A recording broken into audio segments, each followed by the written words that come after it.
పరిశుద్ధుడైన యేసుక్రీస్తు నామమున మీ అందరికీ శుభోదయం. నేడొక వాగ్దానము కీర్తన 33:14.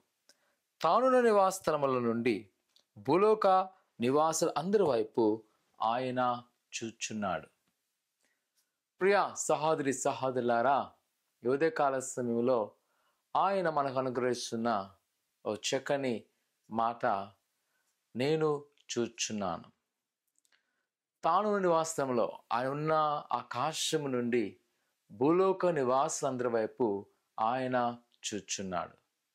నిజమే ప్రియ కుమారుడు కుమార్తె, నీవు నేను అనుకోవచ్చు, మనల్ని ఎవరు ప్రేమిస్తున్నారు, నన్ను ఎవరు ఆదరించట్లేదు, నాకు ఎవరు సహాయం చేయట్లేదని. కానీ నమ్ము, ఆయన మనకు తోడై ఉన్నాడు. ఆయన తన రెక్కల చాటున మనల్ని భద్రపరుస్తున్నాడు. ఆయన చూచిన దేవుడు, నీ ప్రతి పరిస్థితిని ఎరిగిన దేవుడు. ఆయన పట్ల గొప్ప కార్యం చేయను. భయపడక, ఆందోళన చెందక, ప్రభువైన యేసుక్రీస్తుకు అప్పగించబడు. ఆయన నీ పట్ల గొప్ప కార్యం చేయను. ఒకవేళ ఈరోజు నేను ఎవరు ప్రేమిస్తున్నారని, ఎవరు ఆదరించట్లేదని ఆందోళన చెందక, లేదా నిరాశపడక, ఇంకా నా పని అయిపోయిందని, ప్రభువైన యేసు తన హస్తాలను చాచున్నాడు.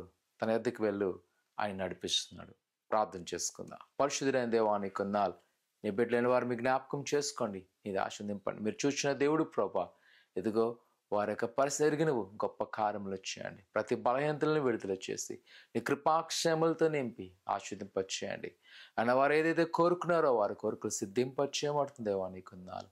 మీరే వారి పట్ల గొప్ప కార్యములు చేసి నాయన, ఎదుగో నువ్వు చూచిన దేవుడు నిరూపించి గొప్ప సాక్షి నిలబెట్టుకోమని, వ్యాధి నుంచి బాధ నుంచి సంపూర్ణ విడుదల చేయమని యేసు అడుగుతున్నాం తండ్రి, ఆమేన్.